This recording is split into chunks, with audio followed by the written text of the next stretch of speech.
အားလုံးပဲမင်္ဂလာပါအခုလို Photoshop online class လေးကို join ရတဲ့အတွက်အရင်ပဲဝမ်းသာပါတယ်ကျွန်တော်ကတော့ .ai founder ကိုအောင်ဖြိုးစောပါအခု video လေးမှာကျွန်တော်ပေးထားတဲ့ software ခွေတွေရောက်ပြီဆိုလို့ရှိရင် software သွင်းတဲ့အပိုင်းလေးကိုကျွန်တော်အခု video လေးမှာပြောပေးမယ်အဲ့တော့ font သွင်းတာတွေရောsoftware သွင်းတာတွေရောကျွန်တော်ပြောပေးမယ်ပေါ့နော်အဲ့တော့ကျွန်တော်ပေးထားတဲ့ခွေထဲမှာ software ခွေလေးပါလိမ့်မယ်အဲ့ဒါကို computer ထဲကိုအရင်ဆုံးထည့်ပေါ့နော်တကယ်လို့ကိုယ့်ရဲ့ set မှာဒီအခွေထည့်ဖို့အတွက် drive မပါလို့ရှိရင်ကိုအတီး setတလုံးမှာပဲဖြစ်ဖြစ်ပေါ့နော်ကျွန်တော်တို့အခုခွေလေးကိုထည့်ပြီးသွားလို့ရှိရင်ကိုယ့်ရဲ့ stick လေးတွေကိုဒီ software ခွေတွေက software လေးပြန်ကူးထည့်ပြီးတော့ကိုယ့်ရဲ့ set မှာပြန်သုံးလို့ရပါတယ်တကယ်လို့ကို့မှာရှိပြီးသား software သုံးမှဆိုလည်းရတယ်အဲ့တော့ကျွန်တော်တို့အခု software ကို CC 2018သုံးထားတယ်ပေါ့နော် CC version မှာ2018သုံးထားတယ်ဆိုတော့ကိုယ့်ရဲ့ set ကအဲ့လောက်မနိုင်ဘူးဆိုရင်လည်း CF5 CS6 လောက်သုံးလို့ရတယ်လို့CS3 သမားတွေလည်း CS3 နဲ့ပဲကျွန်တော်တို့လေ့ကျင့်လို့ရပါတယ်အသွင်မြင်မိုင်းလေးပဲ꿰သွားမယ်ကျွန်တော်တို့ setting လေးပဲနည်းနည်း꿰သွားမယ်ပေါ့နော်အဲ့တော့ကျွန်တော်တို့ set ထဲကို software ခွေလေးထည့်ပြီးသွားလို့ရှိရင်အခုလို file explorer နေရာလေးမှာအခုလိုလာပေါ်နေလိမ့်မယ်ပေါ့နော်အဲ့တော့အခွေထဲကိုနှစ်ချက်နှိပ်ပြီးတော့ဝင်မယ်ဆိုလည်းရတယ်ဒါမှမဟုတ်ဒီ drive ကြီးကို copy ကူးပြီးတော့ကိုယ့်ရဲ့ set ထဲကိုသွားမယ်ဆိုလည်းရတယ်အဲ့တော့အရင်ဆုံးဘာလုပ်မလဲဆိုတော့ကျွန်တော်တို့ software ခွေတွေကိုနှစ်ချက်နှိပ်ပြီးတော့ဝင်လိုက်ပါမယ်နော် right ထဲမှာ font ပေးထားတယ်ပြီးတော့ Photoshop software ကိုမှကျွန်တော် CC version ရဲ့ CS3 version နှမျိုးပေးထားတယ်ဟုတ်ပြီနော်အဲ့တော့တခြား version တွေလိုလို့ရှိရင်လည်းကျွန်တော်ပြောပါကျွန်တော် link လေးချပေးပါမယ်နော်အဲ့တော့အခု version လည်းအဆင်ပြေပါတယ် CC 2018က CS3 ရေပေါ့နော်CS3 ကတော့ပုံစံမျိုးစုံရှိတယ်ပေါ့နော်တွင်ပုံတွင်ဒီမျိုးစုံရှိတယ်အဲ့တော့ကျွန်တော်အဆင်ပြေတာလေးတော့ထည့်ပေးထားပါတယ်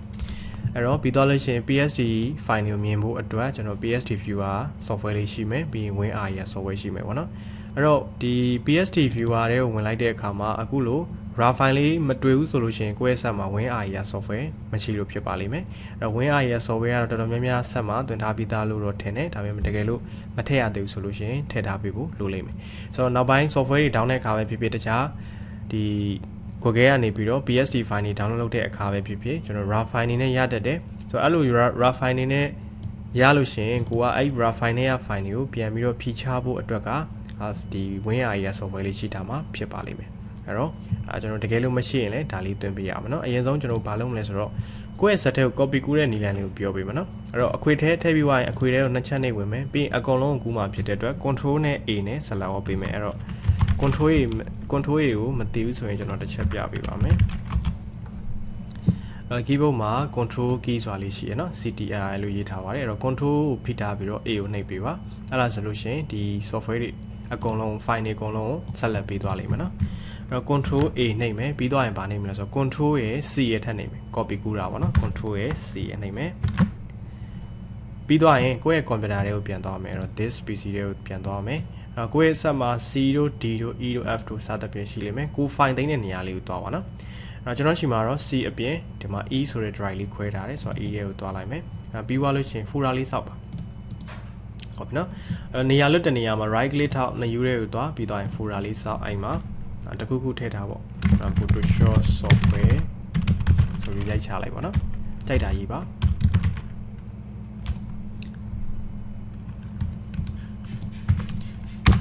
အဲ့တော့ i folder တွေကိုနှစ်ချက်နှိပ်ဝင်မယ်ပြီးတော့ရင် Sona က copy ကူးလာခဲ့တဲ့ဟာတွေကိုပေးချမယ်အဲ့တော့ control ရဲ့ V ရဲ့နှိပ်ပါနော် control ရဲ့ V ရဲ့ပါဆိုတော့ဒီကောင်လေးဟုတ်ပြီနော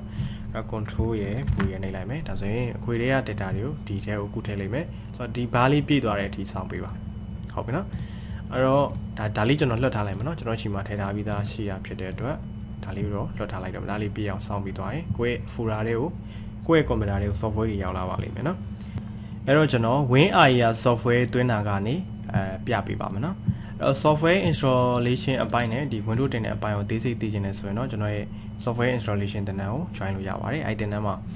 ကျွန်တော်တို့ Windows တင်တာတွေရောတခြား software ပေါင်းစုံတွေကိုဘယ်လိုပုံစံဆိုရင်ဘယ်လိုတင်ရမလဲဆိုတဲ့အပိုင်းတွေပေါ့နော်အကုန်လုံးအသေးစိတ်တင်ပြထားပါတယ်ဆိုတော့အခုကျွန်တော်တို့ WinRAR software ကိုတင်မယ်အဲ့တော့ Windows 10ဆိုလို့ရှိရင်တော့ကိုယ့်ရဲ့ computer က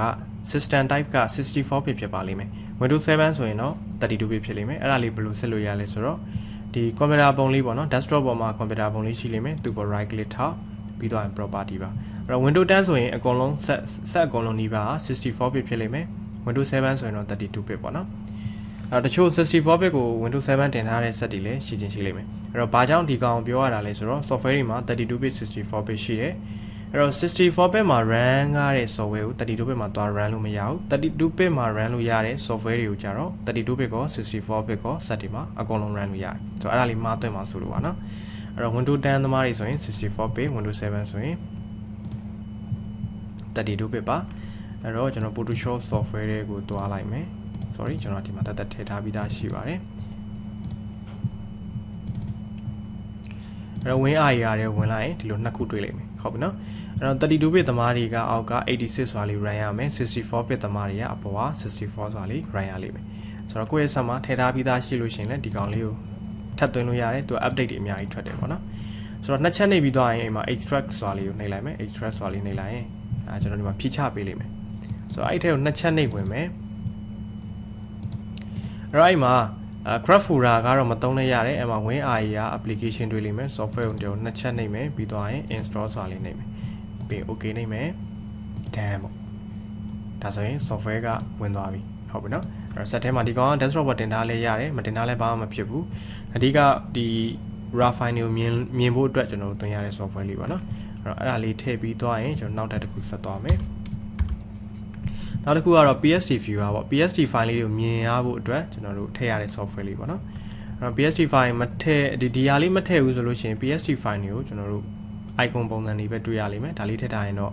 ဒီ PSD file ထဲမှာဘာတွေရှိလဲဆိုတာအပြင်ကနေတက်ပုံကြည့်သလိုမြင်ရပါတယ်ဆိုတော့ဒါလေးကစက်ထဲသွင်းပြီးသွားလို့ရှိရင်ကျွန်တော် raw လေးနဲ့ပေးထားတာဖြစ်တဲ့အတွက်ဖြည့်ချဖို့လိုလိမ့်မယ်ဆိုတော့သူက right click ထားဒီထဲမှာပဲဖြည့်ချလိုက်ပါ extract here ပေါ့အဲ့တော့ software လေးထွက်လာပြီဆိုရင်နှစ်ချက်နှိပ်မယ်ပြီးသွားရင် next I agree next ပြီး install ဒါလေးပြီးသွားရင်ရပြီအဲ့တော့ software တွေသွင်းပြီးသွားရင်တော့စက်ကို restart လေးချပေးပါနော်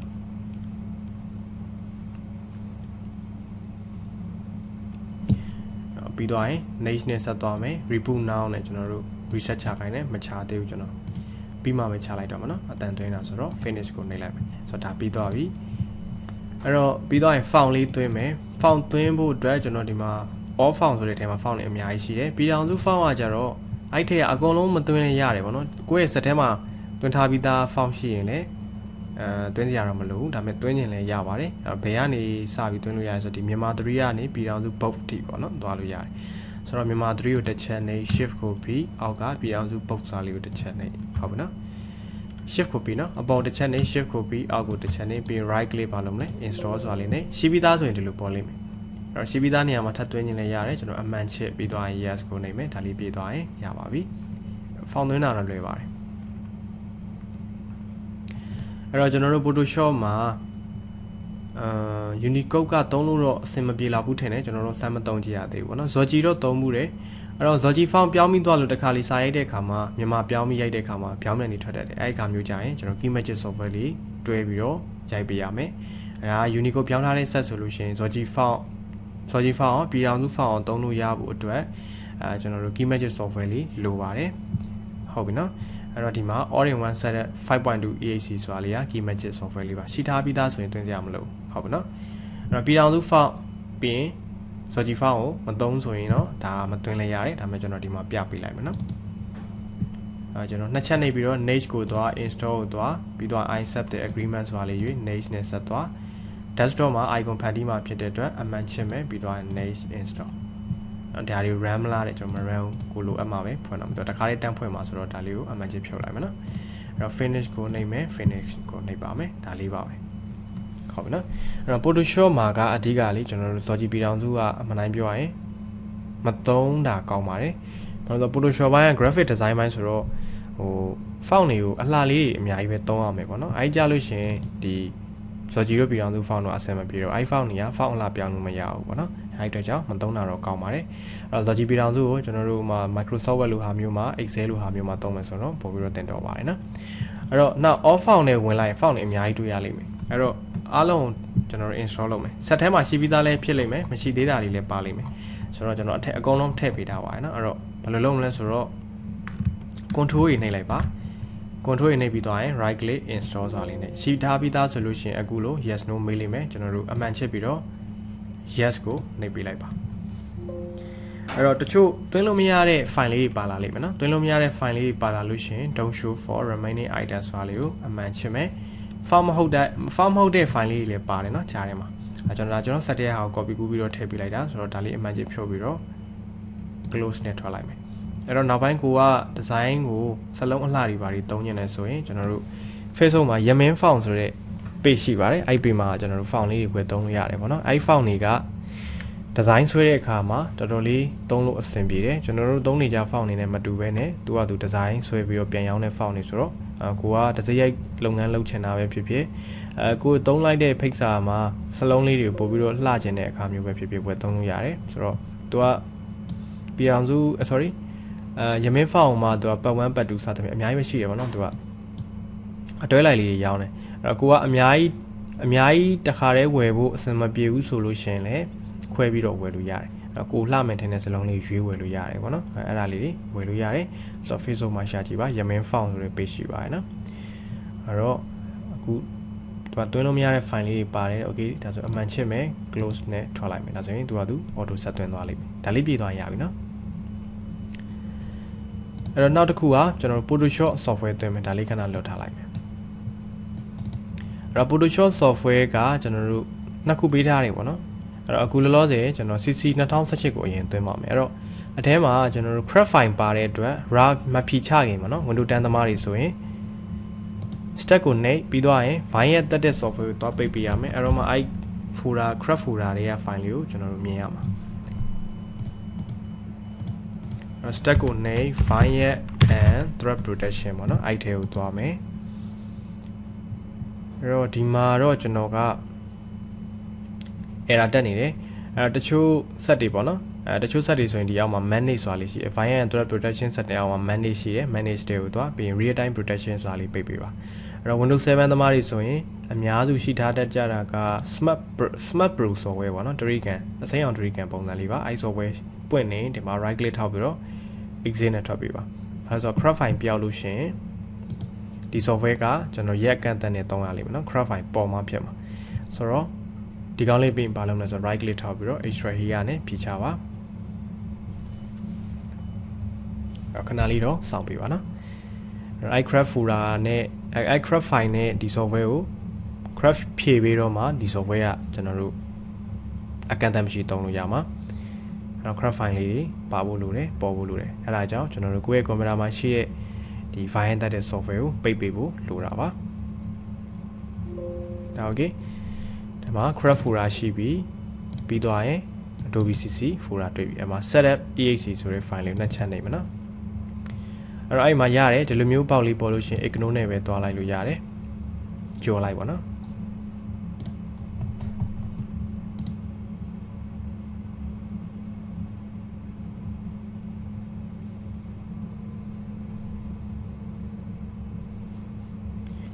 အဲ့တော့ကျွန်တော်တို့ဒီပေါက်လေးပေါ်လာပြီဆိုရင်အောက်က try ဆိုတာနှိပ်မယ်နော်အပေါ်က install နဲ့မသွားဘူး try ဆိုတာကိုနှိပ်မယ်ပြီးတော့ရင် sign in ဆိုတာကိုနှိပ်မယ်အဲ့ဒါပြီးတော့ရင် sign in later တစ်ချက်ထပ်နှိပ်မယ်နော်ပြီးရင် accept ဆိုတာကိုနှိပ်မယ်အဲ့တော့ဒီနှစ်ခုအမှန်ချစ်မယ်ပြီးတော့ရင်ဘာလုပ်မလဲဆိုတော့ install လုပ်မယ်ဒါလေးပြအောင်တော့စောင့်ပေးရမှာနော်အဲ့တော့သူတွင်းထားတဲ့အခြေအနေမှာကျွန်တော်တို့ပြန်ထွက်ပြီးတော့ Sona crop folder တွေကိုဝင်လိုက်မယ်အဲ့ထဲက crop file လေး copy ကူးပြီးတော့ software တွင်းပြီးသွားလို့ရှိရင်တွားထည့်ပေးရမယ်ဆိုတော့ 32bit သမားတွေကဒီမှာ 32bit folder ရှိသလို 64bit သမားတွေက 64bit folder တွေကိုဝင်ပေးပါဒီ file လေးပေါ့အဲ့ဒါလေးကို control C နဲ့ copy လုပ်ထားပါ software သွင်းပြီးသွားရင်သွားပြီးအဲ့ဒါလေးပေးချပေးရမှာနော်ဒါလေးပြအောင်နော်ခဏလေးစောင့်ပေးပါအဲ့တော့ကျွန်တော် software သွင်းတာပြီးသွားရင်ဒီလိုပုံလေးပေါ်လိမ့်မယ်ပေါ့နော်အဲ့တော့ close နဲ့ထွက်မယ် close နဲ့ထွက်ပြီးတော့ကျွန်တော်တို့ stat ထဲကိုသွားကြည့်လိုက်မယ်နော် stat ထဲကိုရောက်ပြီးထင်တယ် okay ဒီမှာ 64bit ဆိုတာလေးတွေ့ပါပြီအောက်ကဟာမဟုတ်ဘူးเนาะကျွန်တော်အပေါ်က 64bit ဆိုရဲစာတန်းပါတဲ့ file လေးပါဆိုတော့သူ့ပေါ်ကို right click ထောက်မယ် more ထဲကိုသွားမယ်ပြီးရင် open file location ဆိုတာလေးသွားမှာเนาะအဲ့တော့ပြီးသွားရင်သူ့ရဲ့နေရာအမှန်ကိုမရောက်သေးဘူးဆိုလို့ရှိရင်ဘာလုပ်မလဲဆိုတော့အဲ့ software ပေါ်ပဲထပ်ပြီး right click ထောက်မယ် open file location ကိုဆက်သွားမယ်အဲ့တော့သူရှိတဲ့နေရာလေးရောက်ပြီဆိုရင် Sona copy ကူးလာခဲ့တဲ့ file ဒီမှာ control V နဲ့ပိတ်ချမယ်ပြီးတော့ replace the file in the destination ဆိုတာလေးเนาะdestination ဆိုတာလေးကိုနှိပ်လိုက်မယ်ပြီးတော့ရင် continue ဆိုတာလေးနှိပ်လိုက်မယ်ဒါဆိုရင် software ကကျွန်တော် full version ဖြစ်သွားပြီ full version ဖြစ်သွားလို့ရှင်ကျွန်တော်တို့ဖွင့်ကြည့်အောင်အဲ့တော့ iCraft ကိုမဖြီလို့ရှင်လေဘာဖြစ်လဲဆိုတော့သူကရက်အကန့်အသတ်နဲ့ပဲတောင်းရလိမ့်မယ်ဆိုတော့ send to desktop เนาะ နှစ်ချက်လေးကြည့်မယ်ဟို CC ကိုတော့ဖွင့်လို့မရအောင်ဒီ64 bit ဆိုတာလေးဖွင့်မှရမယ်ဆိုတော့ခဏလေးစောင့်မယ်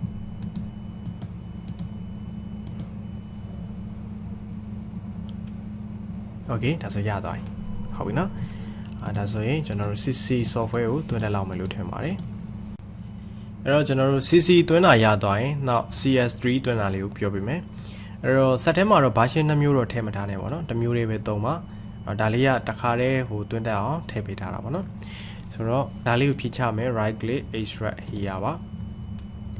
အဲ့မှာ Photoshop CS3 file လေးတွေ့လာလိမ့်မယ်သွင်းရလွယ်အောင်ကျွန်တော်ဒီ file လေးကိုပေးထားတယ်ပေါ့နော်ဆိုတော့နှစ်ချက်နေမယ်ပြီး accept ဆိုတာလေးနေမယ်ပြီး accept install ပေါ့နော်ဒါလေးနေလိုက်ပါသူကသူအကုန်လုံးဖြည့်ချပြီးတော့ software လေးတွင်ပေးလိုက်မယ်ဆိုတော့ခဏလေးတော့စောင့်ပေးမယ်နော်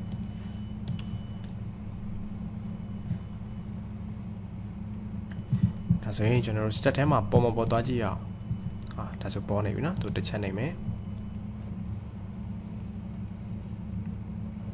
အဲ့တော့ CS3 ကပုံစံမျိုးစုံရှိပါတယ် crap ဖြည့်ရတဲ့ file တွေလည်းရှိတယ်ဒါကကြတော့